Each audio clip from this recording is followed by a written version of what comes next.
Hello friends, in this video let us discuss about the torque slip characteristics of your three-phase induction motor. So, when your three-phase induction motor switches from no load to full load, when it switches from no load to full load, your speed decreases. So, when your speed decreases, your slip increases, and when your slip increases, thereby your torque also increases. So, the increased torque demand can be met by drawing more current from the motor supply.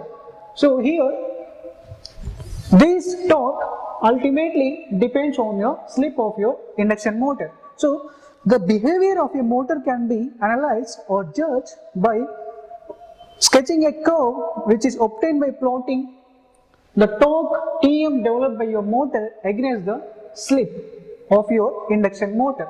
So the curve obtained by plotting torque developed by motor against the slip of your induction motor is known as the torque slip characteristics of your three-phase induction motor. So in a three-phase induction motor, we know that the torque developed by the motor will be given by S into E2 square into R2 upon R2 square plus S into x2 square into k, where k can be given by 3 upon 2 pi and s. So this is the torque equation you witness in your three-phase induction motor. So for a constant applied voltage, your E2 remains constant. That means here you can write your Tm will be equal to S into R2 upon R2 square plus S into x2 square. So this is the torque equation for the constant applied voltage. Now here the torque slip characteristics are plotted for the slip range of S is equal to 0 to here at this point we are having your S is equal to 1. So the slip range from S is equal to 0 to S is equal to 1, the torque slip characteristics can be split into two regions. So the one region you can name it as the low slip region. So one region is low slip region and the other region you can name is the high slip region. So we have got to analyze the nature of the torque slip characteristics of your three-phase induction motor. We have split it into two regions. One is the low slip region and the other one is high slip region. So let us see what is low slip region. So the low slip region is a region where your slip S is very small. Your slip S is very small. So if you see the slip is increasing in this direction. So here you can see this part, from this part to this part is your low slip region where you are having a minimum value of slip. So when you are having the minimum value of slip, so from here you are having your S into x2 is very small, as we are having a very small value of S compared to your R2. So therefore we can write this S into R2 upon R2 square, where R2 is constant here. This is ultimately proportional to slip. So when you are having the slip is very small, for the low slip region, as we have considered the low slip region, the slip is very small and we have observed that the torque developed by the motor is directly proportional to the slip. So that means when the torque developed by the motor is proportional to slip, that means you are having a linear relationship between both of them. So as slip increases, the torque developed by the motor increases, and as the slip decreases, the torque developed by the motor decreases. So when the load increases, so let us say, suppose if you sit on a rickshaw and if you see that when more passengers are in that rickshaw, then there will be more efforts to pedal the rickshaw. So similarly, that means when the load is more, automatically we require more torque to move forward. That means more the number of passengers, the speed is going to be reduced. So that means we can say as load is increasing, the speed is going to be reduced. Example, you can see in your rickshaw, when there are more number of passengers, the automatically speed will reduce, and when there are less number of passengers, the motion of the rickshaw will be flexible. So as the load increases, your speed decreases, and hence your slip increases. And as they are having linear relationship, the straight line, you can see the straight line between the torque and the slip for the low slip region. So as the slip increases, the torque developed by the motor increases. In this way, the load demanded can be met by the increased torque, and this increased torque demand can be met by drawing more current from the supply. So this is about your low slip region, where we are having a stable operation. So if I say this is my stable operation region, this is stable operation region, and for now coming to the high slip region, so here we are having the slip is high, that is it is approaching to S is equal to 1. So when the slip is approaching to S is equal to 1, here you see that the R2 square is very small, it becomes very small compared to your Sx2 square. Thereby you can see your Tm will be equal to S into R2 upon S into S square into X2 square. So from here you are having the torque developed by the motor is inversely proportional to the slip. So if you see the torque developed by the motor is inversely proportional to slip, that means the characteristics look alike the rectangular hyperbola, or you can say non-linear region for the high slip. You can say in the high slip region you are having the non-linear torque slip characteristics. As you have witnessed, the torque is inversely proportional to slip. So now when the load increases, we know that the speed decreases. As there are more number of passengers, they are going to be flexible in the motion of the rickshaw, thereby speed decreases. And when speed decreases, your slip increases. And as slip increases, as we are having the inverse relationship here, that means when the slip increases, your torque developed by the motor decreases. So this is not a satisfactory response we have got. As slip increases, the torque developed by the motor should also increase, but here we are having a very irrelevant response from the motor. So our torque developed by the motor is increasing. So as the torque decreases due to overloading, that is the extra loading effects, thereby your speed also decreases. Now when the speed decreases, further your slip increases. And again, when the slip increases, as they are having inverse relationship, the torque developed by the motor again decreases. So on the same load, that means the same load is acting as a extra load. The same load is acting as a extra load due to reduction of torque. So due to reduction of torque, the same load is appearing to be acted as the extra load, and which thereby the speed further drops. So as the torque is keeping on decreasing, the speed further drops, and eventually the motor comes to a standstill position. So that means in the high slip region, at any point the motor cannot continue to rotate, but once it enters into the high slip region, it comes to standstill position. So this is about your high slip region. So now the question arises in your mind, so till what value of slip there is the torque slip characteristics represents stable region of operation, and after what value of slip it represents the unstable region of operation. So we know that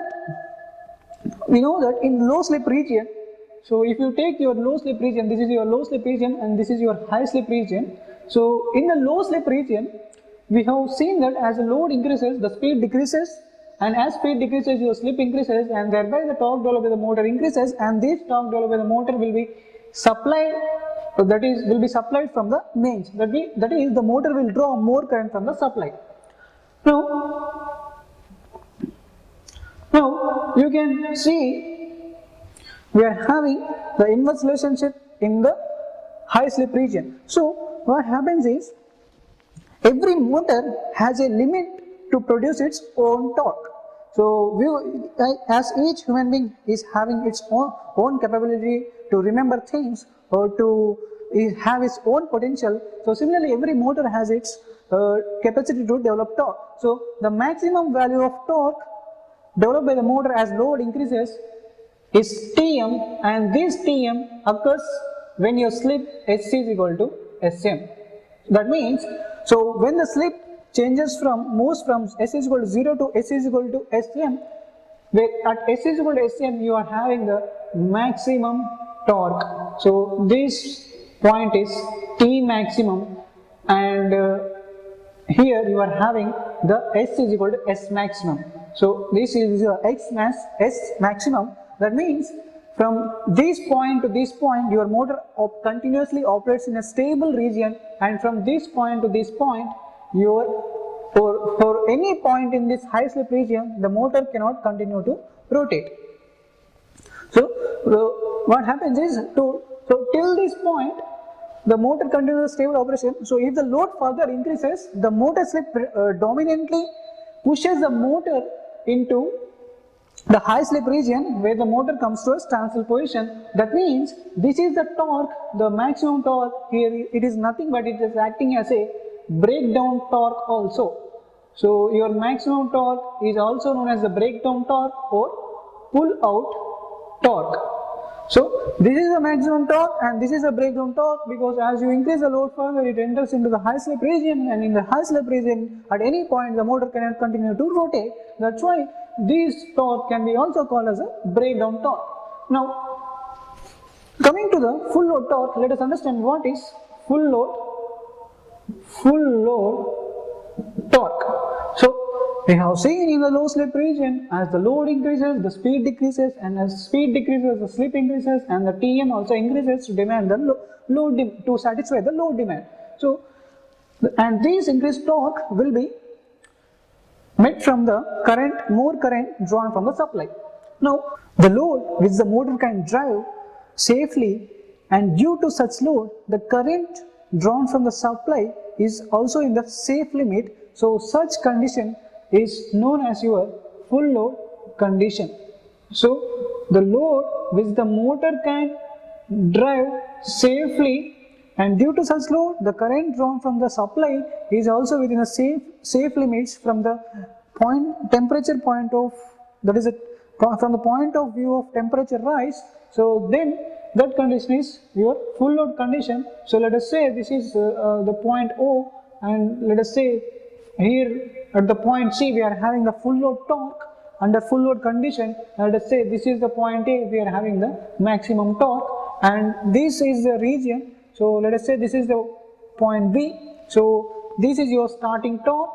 Starting torque is the torque developed by the motor during starting. So you are having the starting torque at slip S is equal to 1, and the speed, synchronous speed ns is equal to 0, and here you are having the synchronous speed ns is equal to, the speed is equal to ns. So you are having the synchronous speed ns here, and you are having the synchronous speed ns is equal to 0, we are having the starting torque. So the full load, we have understood the full load condition. Now the safe limit of current is that current during continuous operation which can drawn from the supply, so that the temperature rise will be in the safe limits. So if the temperature rise is within the limits, then the current drawn from the supply during continuous operation is called as the safe limit current. Now if you see, the interesting thing, if you observe here, it is you can increase the load beyond the full load to the maximum torque condition. So you can increase the load from C to A, that is where at A we are having the maximum torque, and at C we are having the full load torque. So that means the full load torque and the maximum torque are different, and we can increase the load beyond point C to the maximum torque. So but as you increase the load, the current drawn will be more, and due to the current drawn, more current drawn, there will be more heat, and you will witness the temperature rise in the machine. So this is not generally needed. So when you operate your motor, that is a motor in the increased load condition, that is more than full load, for a long time, then you will be witnessing or you can say there is a possibility of damage of insulation winding. Thereby, this from region C to A is generally avoided for long duration of operation. So, but generally your motor can drive the loads greater than this full load till the point A where you are having the maximum torque only for short duration of time. So, for the short duration of time, you can operate your motor more than the full load till the maximum torque, and whereas from O to C where you can operate your motor for long duration, you can say the continuous operation of motor can be observed from O to C, where at C we are having the full load conditions. So there won't be the current from the temperature, from the viewpoint of temperature rise, the motor can be operated continuously from O to C, but from C to A it should be of short duration only. So here we have seen from O to C and C to A within the stable region of operation, the motor can be operated for the long duration of time, and it can also be operated for the short duration of time. And here we have seen that the full load torque, that is the T full load, is less than your T maximum. So now let us understand the torque slip characteristics in three different modes. So the first mode you are having is, one mode you are having is motoring mode, where the three-phase machine acts as the motor, and the second mode you are having is the generator, and the third mode is the braking mode.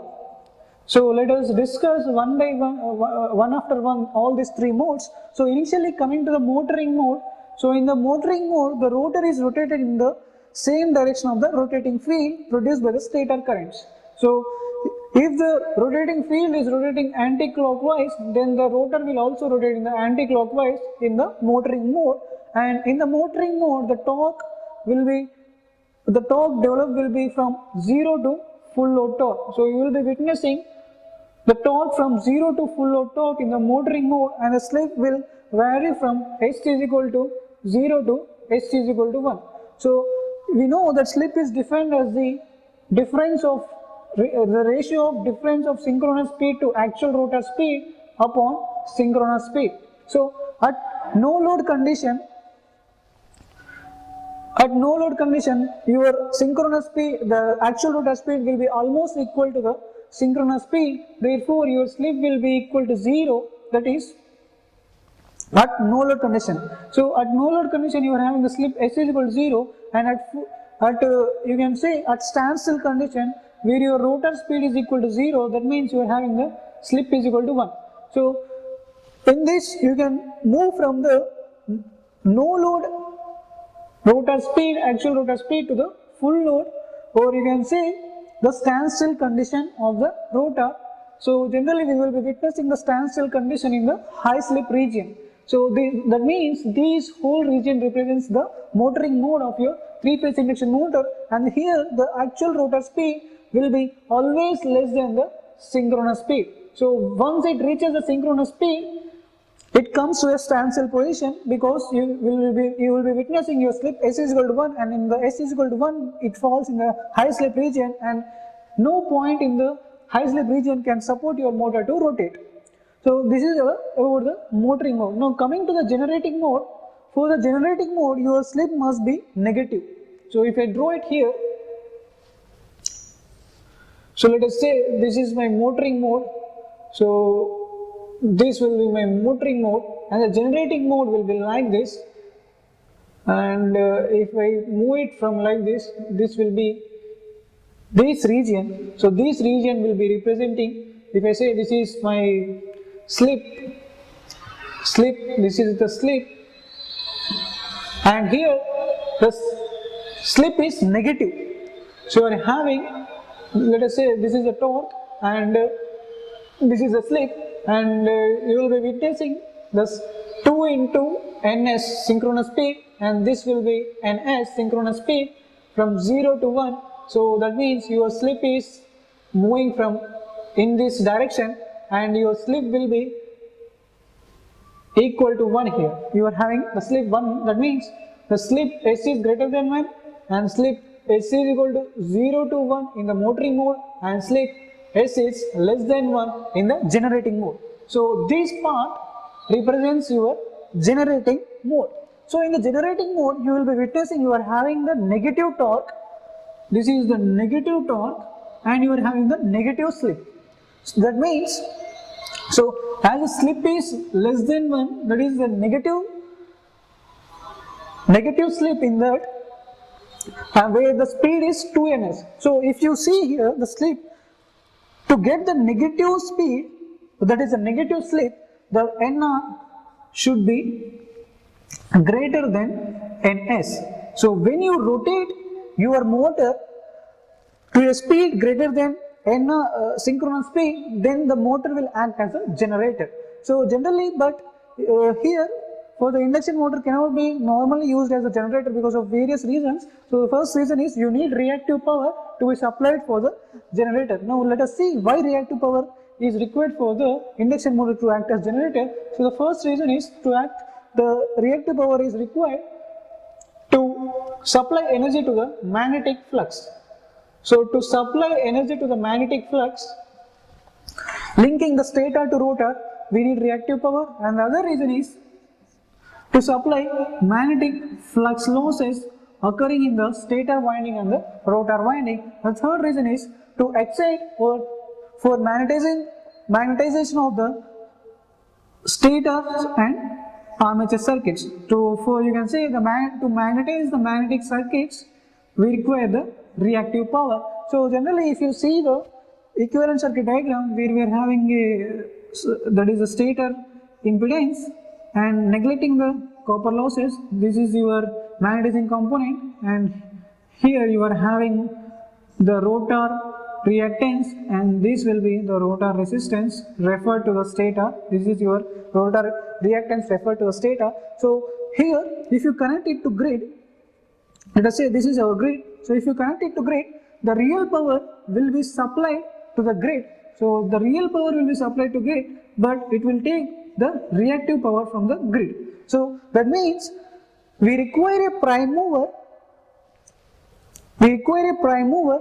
To supply or to convert the mechanical energy into electrical energy. That means here in this part, here we are putting a prime mover. So due to this prime mover, what we are doing here is we are converting the mechanical energy, that is or the kinetic energy stored in the induction motor back to the electrical energy, and to magnetize this component we are supplying the reactive power from the grid. So we require a prime mover, and once the speed falls to synchronous speed, so let us say if your NR will become NS, then at that moment the motor, instead of supplying power to the grid, it consumes power from the grid itself once it falls below the synchronous speed. So for these two reasons, normally we are not using this induction motor as a generator. Now coming to the braking mode. So in the braking mode, you observe the slip S is greater than 1. That means in this part the rotor is rotated against the direction of magnetic field.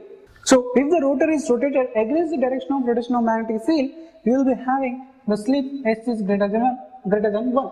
If I say my direction of rotation of stator magnetic field is in anti-clockwise direction, then the direction of my rotor will be opposite to this direction of rotation of my stator magnetic field. So when the rotor is rotating opposite to the rotation of stator magnetic field, that means I am having the rotor speed to be minus NR. So for minus NR, if I write S is equal to NS plus, it becomes plus NR upon NS, and this will be greater than 1. Now in practice, if we interchange any of the two stator terminals, which changes the phase sequence, which in turn changes or reverses the direction of rotation of magnetic field, and therefore we can rotate the rotor in the opposite direction to the rotation of stator magnetic field, and the motor comes to a quick stop under the influence of the counter torque, which produces the braking action. So under the influence of counter torque, the motor comes to a quick stop That means when you need immediate stop of the motor, then you can interchange any two terminals of the supply, and thereby you can rotate your rotor in the opposite direction to the stator magnetic field, and under the action of or under the influence of counter torque, you will be having an immediate braking which produces a braking action, and this method of braking your three-phase induction motor is referred as plugging. So when you require your motor to stop immediately, you can employ this method, but the problem with this braking plugging method is, so the kinetic energy, whatever the kinetic energy stored in the revolving load will be dissipated in the form of heat, and the supply energy which is not disconnected will be also dissipating heat, dissipating energy in the form of heat. That means during the operation of plugging, you will be having enormous amount of heat dissipation. Therefore, your stator must be disconnected. The stator supply must be disconnected before the motor entering in the braking region. Now, if the load, let us say, if the load which is being driven by your three-phase induction motor is accelerating the motor in the same direction of its rotation, then your actual rotor speed will become greater than the synchronous speed. Now, at this juncture, you will be having or you will be witnessing your induction motor to be working as an induction generator, and it will be supplying electrical energy to the mains, and as it is while supplying electrical energy to the mains, its speed reduces and comes to the synchronous speed. So when NR becomes to NS, that means you will be witnessing here, you will be witnessing your slip S is equal to 0, and at slip S is equal to 0, you will be having torque is equal to 0. That means the motor coming to the standstill position, and the motor finally, or you can say at standstill position, your motor stops. So this method of braking principle is known as regenerative braking or dynamic braking in your three-phase induction motor. So this is all about the torque slip characteristics of your three-phase induction motor. I hope you understood well. Please subscribe to the channel. Thank you.